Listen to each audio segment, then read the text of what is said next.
Have you ever wondered how a country can be both a global model and a silent portrait of sadness?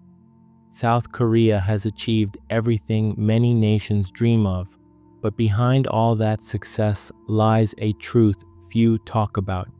The country also carries some of the highest rates of anxiety, depression, and suicide on the planet. To begin, South Korea's history wasn't easy. This transformation started a few decades ago, after 35 brutal years of Japanese occupation and a war that split the country in two. South Korea was devastated, without money, without perspective, and surrounded by the constant fear of new conflicts. So the country began to rebuild and progress quickly, or risk being dominated by North Korea or other enemies. This is when what the world called the Miracle on the Han River began. With financial support from the United States, long-term plans, and a population that was extremely hardworking, disciplined, and willing to sacrifice everything for the country's future. To give you an idea, South Korea was poorer than many African countries, and in just a few decades, it went from extreme poverty to becoming a global power.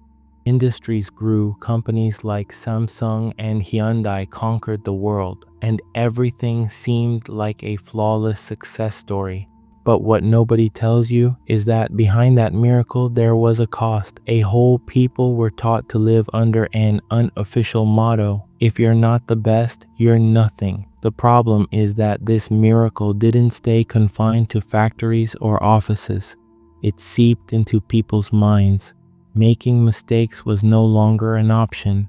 Without realizing it, an entire nation began to carry an invisible burden: the pressure to be the best, to stand out, and to never ever fail became the rule. And for young people, this starts early. You need to be the best at school, at university, in the job market, even in relationships. A young person's future begins to be decided at 6 or 7 years old.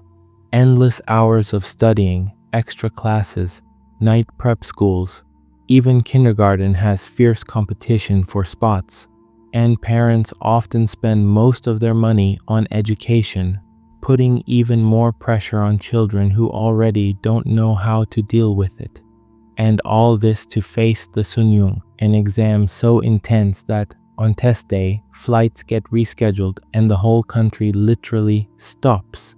The absurd pressure to study and succeed, combined with chronic sleep deprivation from a young age, produced a mental health crisis, as evidenced by South Korea's highest ranking in the OECD. And the promise of success in exchange for effort never delivers for everyone. Today, thousands of young Koreans look around and see a saturated market, low salaries, and stifling competition. Many dream of leaving the country, and many simply stop dreaming altogether. And in most cases, many teenagers are talented, but because of perfectionism and not knowing how to deal with failure and learn from it, this creates yet another generation that grows up believing they'll never be good enough. In Korea, financial health is often placed above mental health. Economic success is seen as the key to happiness. But what happens when you realize that no matter how hard you try, you might never reach it? The frustration is crushing. This frustration becomes worse in an extremely rigid work environment, and to get ahead, it depends not just on competence, it depends on something much older and much harder to change: hierarchy. Behind modern offices and big corporations is a strict system where questioning the boss is practically taboo. It doesn't matter if working hours are over. If your superior stays late, you stay too. Leaving before them is totally disapproved. The fear of disappointing, the obligation to obey, and the constant need to please created a suffocating environment. There, workers aren't seen as people, but as extensions of the company. And it's not just in offices. This mentality spreads through homes, schools, and relationships. And when everything revolves around perfection, even the body isn't safe from the pressure. South Korea is the plastic surgery capital of the world. Aesthetic clinics are on every corner, and we're not talking about small procedures. The pursuit of beauty and material success often works as a mask to hide emotional struggles. In a society where your value is measured by your appearance or possessions, it's easy to feel you're never enough. Plastic surgery, designer clothes, luxury cars, all of it can become an attempt to fill a void nobody sees. It's Korea's great contradiction. A country full of material wealth but fighting immense emotional poverty. The same engine that powered the economic miracle, the drive to win at all costs, also created an emotional void. The result is an army of exhausted, anxious, and often deeply depressed young people. They live with the constant feeling that they're never good enough, that one misstep can ruin their whole future. When success is the only option, the fear of failure becomes paralyzing, and all that pressure leads to one of modern Korea's saddest phenomena: loneliness. Think about it. Work culture demands near total dedication. People leave the office late at night exhausted. They simply don't have the time or energy to build and maintain real relationships. Interactions become superficial just to keep up appearances. Because the focus is entirely on careers, this also results in another problem in Korea: the low birth rate, as I mentioned in a previous video. But despite all the exhaustion and pressure, most people who suffer don't seek help. Only 7% of South Koreans with anxiety or depression seek treatment. This happens because in Korean culture, influenced by Confucian values, mental health issues are seen as a weakness, a character flaw. If someone is depressed, blame often falls on the person, as if they're not trying hard enough. This stigma creates a vicious cycle. People suffer in silence, afraid of judgment, which only worsens their condition. And when the pain becomes unbearable, the silence becomes absolute and help seems impossible. Despair finds its only exit.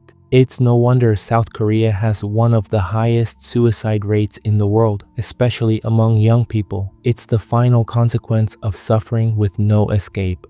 Another major demographic driving the country's suicide rate is the elderly, the same generation that sacrificed their youth to build the miracle on the Han River now lives a silent tragedy. Statistics Korea mentions that the most frequently cited reasons for suicidal thoughts were health and financial problems. South Korea has the highest elderly poverty rate among all developed countries. It's a shocking number. They worked their entire lives, invested everything in their children's education, hoping that in old age they would be cared for by them, as tradition demands. But that tradition broke. The children trapped in the same insane work culture barely have time or money to care for themselves, let alone their parents. The result: millions of elderly people living alone in extreme poverty, completely isolated in a society that changed too quickly around them. Imagine the feeling of losing purpose after a lifetime of work, feeling like a burden to family and society. Depression among the elderly is an invisible crisis.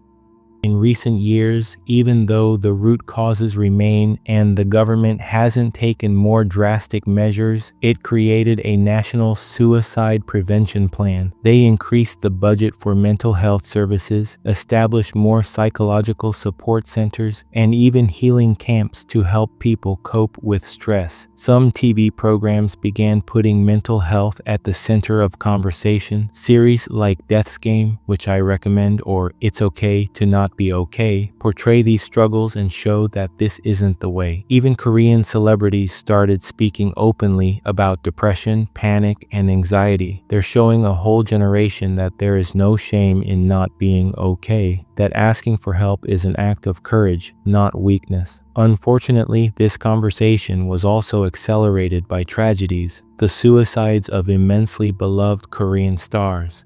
These losses forced society to rethink. and this new awareness is gradually moving off screens and stages and into the streets. The younger generation is beginning to challenge old norms. They question the toxic work culture, seek greater balance between professional and personal life, and are more open to therapy. New types of treatment, more accessible and less stigmatized, are emerging. But let's not fool ourselves. This change is slow and faces enormous resistance. Changing a culture forged by decades of sacrifice and the all-or-nothing mindset takes time, perhaps generations. So, after diving so deeply into Korea's struggles and successes, what do we take from all this? It's easy to look from the outside and just point out the problems. But Korea's story isn't only about sadness, it's above all about incredible resilience. We have to remember that this is a country that literally rose from the ashes, a people who built a global power from nothing. If anyone knows how to overcome seemingly impossible challenges, it's the Koreans. The battle they face now, this internal war for emotional health, is just the latest chapter of their journey.